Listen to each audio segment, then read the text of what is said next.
Hey guys, Scott here, and today I wanted to talk about the concept of balancing Dead by Daylight for the top 1% of players. It has been a topic of discussion pretty much since the game's inception, and it is definitely an interesting topic worth discussing, I think. So first, let's look at the concept of balancing for the top 1%. Also, a funny side note, while researching this, I googled balancing for top players, and the first results were about For Honor, the wildly imbalanced game I played right before Dead by Daylight, and then the next result was actually for Dead by Daylight. So maybe that whole 1% mantra thing isn't as widespread as I thought. I just thought that was hilarious. But anyway, so the core concept behind balancing for the top players is that eventually everyone would become a top player given enough time. And so you balance for the theoretical end goal rather than the people that still have something to learn. It is certainly some pretty solid logic, and for all those tournament level games, I agree that it's probably the best way to balance them. The problem is Dead by Daylight is unique. It's too unique. So much so that no other systems can accurately be used for comparison. You can't say, balance for the top 1% in Dead by Daylight because that's how Dota does it, and it works for them because Dead by Daylight is just such a completely unique asymmetric experience. This method of balance works in Dota, for example, because there are far better metrics to measure results for the metagame. There are numerous notable huge tournaments that the developers can extract, mass amounts of data from and begin balancing based on that data. For example, they can see in, each international tournament they have every year, every team with whatever X hero in a match wins the majority of the time. So possibly X should be looked at because there's a correlation between that hero and winning far too much for a balanced match. See, Dead by Daylight can't do that. There are no tournament games to extrapolate mass data from. And even if there were, there are still no accurate metrics to even gather data from those games in the first place. This is a game where somehow both sides can win at the same time, and it's not even clear what a win even is. So how can you possibly gather data about a hypothetical series of top players in tournaments when the data itself doesn't have any merit to begin with because of how obtuse all the objectives and ranking is in this game? Again, this is assuming a hypothetical scenario where there are even respectable tournaments for the game, which, due to the absurd difficulty of balancing an asymmetric game like this, will most likely never happen to begin with. Basically, how do you balance for top players when you can't even define what a top player is? Obviously, you can't base it on rank because, as anyone who has played to red ranks knows, rank is not really an indication of skill. It's just an indication of how much you spent playing that month. Yeah, there's definitely a correlation with a higher level of skill, but it's not a direct indication. And due to the insane amount of variables in a match, the rank system in DBD will never be accurate, so you will never have an accurate pool of top players to actually take data from to begin with. So, based on all of that alone, I think even aspiring to balance for the top players does not work in a game like this because it will never have a functional ranking system, and it has no tournaments to elucidate who the best players even are. So let's next talk about the whole Survive with Friends thing, because a lot of people associate Survive with Friends with being like the whole 4-man top 1% sweat squads, even though, that's rarely the case. A common argument I hear a lot is, but, if this were against a sweaty 4-man, you would lose, or something like that. And a lot of the time, yeah, of course, that's true. If you're going against one of the fabled 4-man Discord death squads and you're playing Wraith, yeah, you're gonna have a bad time. That's just undeniable. However, the majority of the players are just in solo queue. If we count people who are just playing with one friend, you now account for nearly 80% of the entire player base of the entire game. That's console, PC, everything. So let's make one thing clear up front. At least in my opinion, solo survivors are the weakest role in the game. And if you think otherwise, I implore you to play solo survivor for an extended period of time with no in-between. And I think you will see between the teammates you get, it is, I think, the weakest role in the game, in my experience anyway. To me, it goes like solo survivors, and then the killer, and then two-man survive with friends, kind of like being equal to the killer. And then you have 3 to 4-man survive with friends being stronger than the killer. The thing is, the majority of survivors are already struggling because the majority are in that solo queue group. In fact, they're likely just as aggravated as killers that have to go against extremely coordinated 4-mans. So what happens if you balance around only the sweaty 4-mans by doing something like, making gens take longer, having rune built in, removing more pallets, etc.?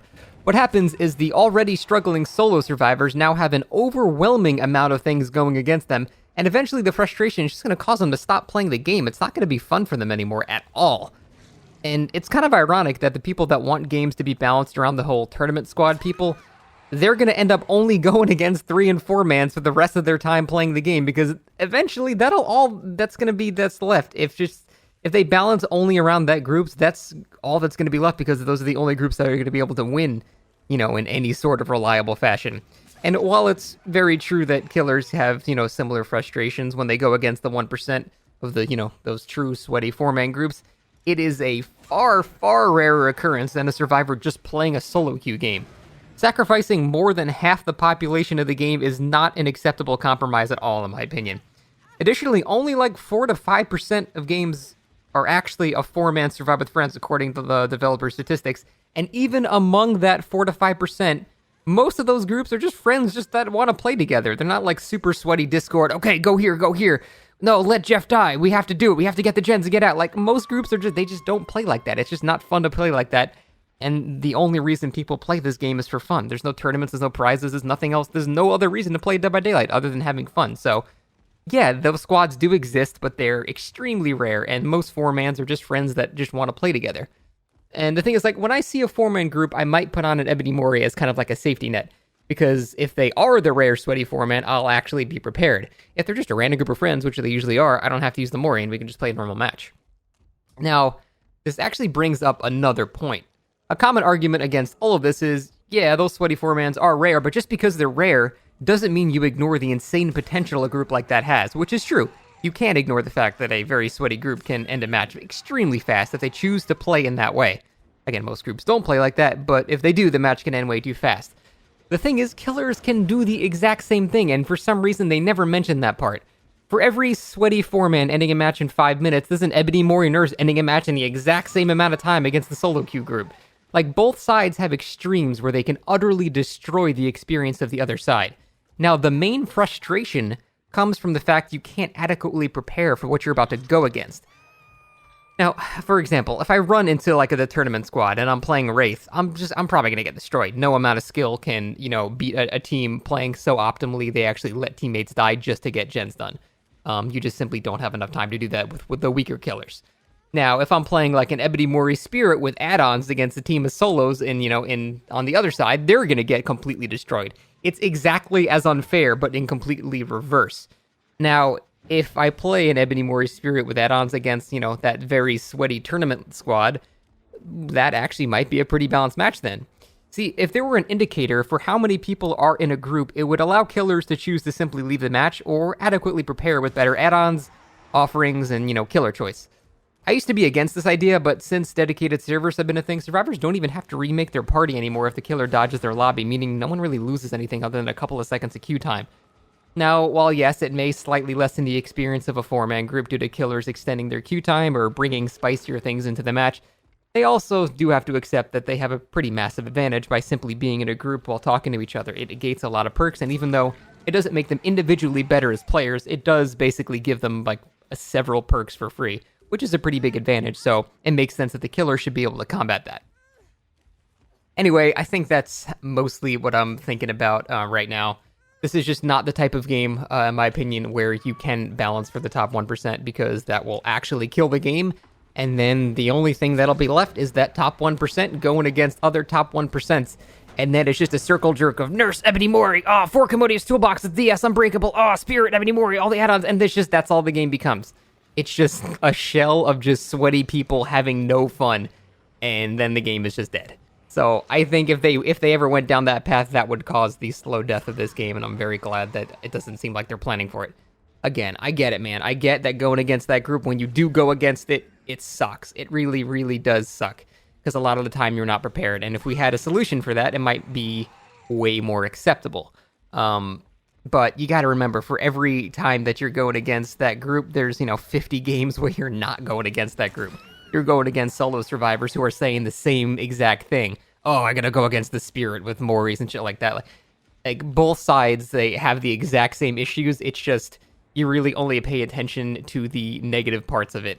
And then you just kind of make your opinions based on that. Also, I gotta be clear, I'm not saying that the game is like balanced. Like, there are some killers in this game that are just laughably weak, but that doesn't really have anything to do with the whole 1%. Like, Leatherface will get thrashed even by, not the best players, even just random solo queues like Leatherface or no add-on Wraith. Like, there's things in this game that are absurdly weak and they need to be buffed. And I will be the first one to say that, yeah, please do it. It's not really excusable to have killers be so weak for so long. And yeah, a lot of those killers do need to be they do need to be looked at. Additionally, someone on Twitter actually suggested a pretty good idea. This is a rare example of how you can nerf the 1% and not really affect the rest. I can't think of any other examples other than this, but I thought this was a really good example. So he said, you should nerf the amount of tiles that can spawn next to each other. And that makes a lot of sense because really only like the best survivors know how to chain multiple tiles together and be efficient with it. Yeah, anyone can go from one tile to another, drop the pallet and move on, but it actually takes a pretty good survivor. And it requires some pretty good coordination too if, they need to see if the pallets are down and things like that. It takes a pretty good survivor to chain tiles together in the most effective way. Again, I'm saying everyone can do it, but from playing Killer a bunch, I can definitely see the difference between an okay survivor and a really good survivor when they have multiple things connected to each other.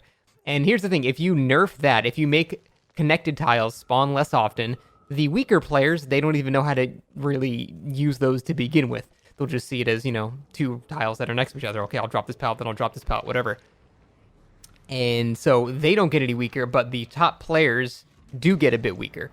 So they don't have as ridiculous of setups anymore. So I just read that and I thought that was actually a really cool example of one of the few things you can do to nerf the 1% while not really ruining the experience for everyone else. And that's the kind of ideas that we have to look at. And those are also the ideas that are by far the hardest to think of because it seems like there's very little you can do. But I just wanted to mention that because I thought that was a really good example of, there is a possibility for solutions out there. We just have to think about it a lot. So that is pretty much it. And I can't really think of anything else to say.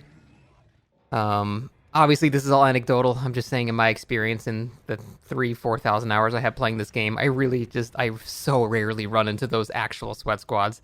I've maybe encountered 4 in my entire life, and I refuse to believe that everybody else somehow gets these every other game, but to each their own. I think that is it for me, guys. Yeah, let's discuss in the comments, and take it easy.